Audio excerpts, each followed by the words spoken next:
suis super contente de vous retrouver aujourd'hui pour vous proposer mes 3 premiers DIY de l'année sur le thème d'Halloween. C'est parti!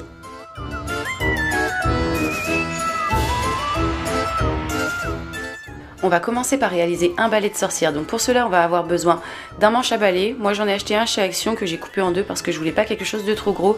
Vous pouvez remplacer ce manche par une grosse branche de bois par exemple. Il nous faudra également des brindilles, de la peinture, un pinceau, des ciseaux, de la ficelle et de la colle. On commence par peindre le manche en bois. Moi, j'ai fait un mélange de marron et de noir. Donc je prends un petit peu de marron et j'ajoute une petite touche de noir pour faire quelque chose de pas très propre. On continue ensuite en collant les brindilles tout autour du manche avec de la colle chaude ou de la colle forte. Et on répète l'opération jusqu'à ce que l'on obtienne quelque chose qui ressemble plus ou moins à ceci. Et on termine avec un morceau de ficelle que l'on colle à ce niveau et que l'on enroule autour des brindilles, donc pour avoir une jolie finition et également pour les maintenir un petit peu plus. Une fois que c'est enroulé, on coupe l'excédent de fil et on va avoir terminé. Voici le résultat.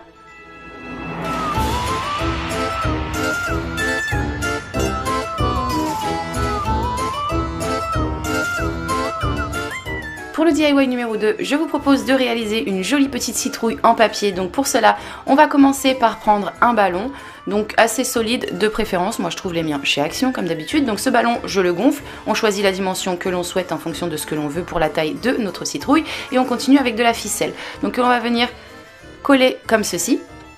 Et ensuite que l'on va resserrer pour nouer à ce niveau. Donc si jamais le fil bouge, n'hésitez pas comme moi à venir mettre des petits morceaux de scotch. On pourra les supprimer après, c'est pas un souci.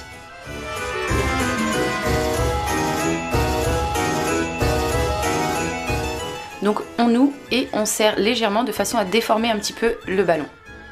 Donc n'hésitez pas à vous faire aider pour le premier ballon puisque j'en ai fait deux, j'en ai fait un d'avance pour la vidéo, je me suis fait aider, c'était beaucoup plus simple. Donc voilà pour le premier fil, on va en poser un deuxième, ensuite un troisième et un quatrième de façon à obtenir ceci. On prend ensuite du papier crépon, donc peu importe la couleur puisqu'on va repeindre après. Ce papier, on peut le remplacer également par des petits morceaux de papier journal. Donc on prend de la colle, moi j'utilise la colle blanche de chez Cléopâtre. Je l'applique sur mon ballon et je pose mon papier dessus que j'imbibe avec cette colle toujours, de façon à ce que ce soit assez trempé pour qu'ensuite ça forme une espèce de coque quand ce sera sec. Donc on colle sur toute la surface du ballon, pardon, et on va réaliser entre 3 et 4 couches, c'est suffisant.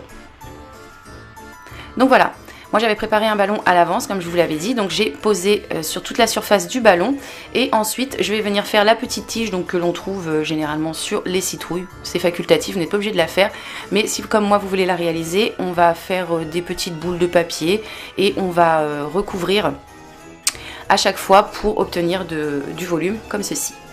Une fois le tout bien sec, donc comptez en moyenne une journée et une nuit de séchage pour obtenir quelque chose de bien solide, on va placer le tout dans un bol ou un petit saladier et on va venir percer le ballon de façon à le décoller. Donc j'ai coupé également la ficelle et je suis venue avec ma main retirer le ballon qui était du coup à l'intérieur de la coque. Après ça, j'ai dessiné les yeux, le nez et la bouche de ma citrouille, donc avec un feutre. De votre côté, bien entendu, vous faites le motif que vous souhaitez, vous pouvez même ne pas en faire du tout. Donc une fois le tout tracé, j'ai découpé à l'aide d'une lame, donc on fait très attention, je ne conseille pas aux enfants de faire ça tout seul, ça reste assez dangereux. Et si jamais vous voulez être sûr de ne pas vous couper un doigt, vous pouvez mettre une petite paire de gants parce que je vous le répète, ça reste quand même assez dangereux de découper ce genre de support avec une lame.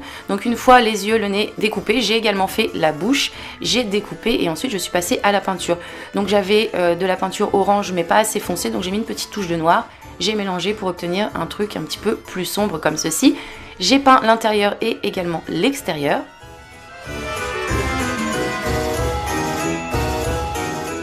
Et j'ai fini avec de la peinture verte pour peindre la tige.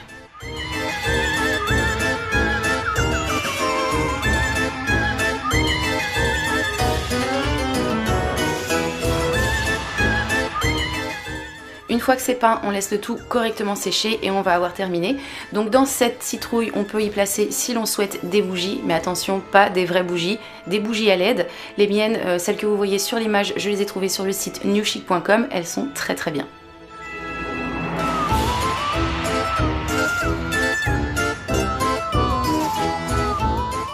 Et pour finir, je vous propose de réaliser cette jolie petite araignée. Pour la réaliser, on va avoir besoin de laine, de fil chenille que l'on peut remplacer par du fil de fer que l'on entoure avec de la laine. Il nous faudra des ciseaux, de la colle, des petits yeux mobiles que l'on peut remplacer par des épingles à tête. Avec notre laine, on commence par réaliser 2 pompons, un plus gros et un plus petit. Je vous montre pas dans cette vidéo comment faire des pompons puisqu'il y en a déjà une sur ma chaîne, je vous la mets en barre d'informations si jamais ça vous intéresse de la découvrir. Ces 2 pompons, on va les coller l'un à l'autre, donc vous voyez la différence de taille n'est pas énorme, hein, il n'y a vraiment pas grand chose. Donc on attend quelques instants que ça se fixe et on va continuer donc avec notre fil chenille. On va en couper 4 morceaux, donc au niveau de la longueur, voyez en fonction de la taille de votre araignée. Ces 4 morceaux de fil, on va les nouer ensemble. Donc au niveau du centre, on coupe ensuite l'excédent de fil une fois que les nœuds sont faits. Et ensuite on vient coller sous notre araignée.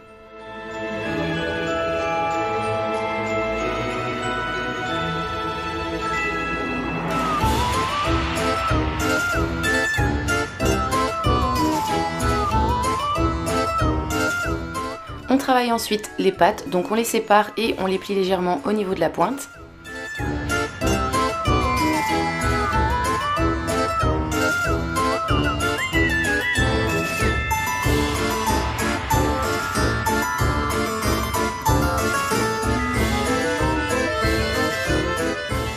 On place les yeux. Et on va avoir terminé. Donc moi j'ai laissé le tout tel quel. De votre côté vous pouvez y ajouter une petite fantaisie. Je me dis maintenant que j'aurais peut-être dû lui ajouter un petit nœud à cette petite araignée. Elle aurait peut-être été un petit peu plus sympa, quoiqu'elle est déjà pas mal je trouve. De votre côté n'hésitez pas à me donner votre avis en commentaire, à me dire si cette vidéo vous a plu ou non, si elle vous a été utile ou pas. Vous pouvez également la liker et la partager si vous en avez envie. Moi comme d'habitude je vous retrouve très bientôt pour de nouveaux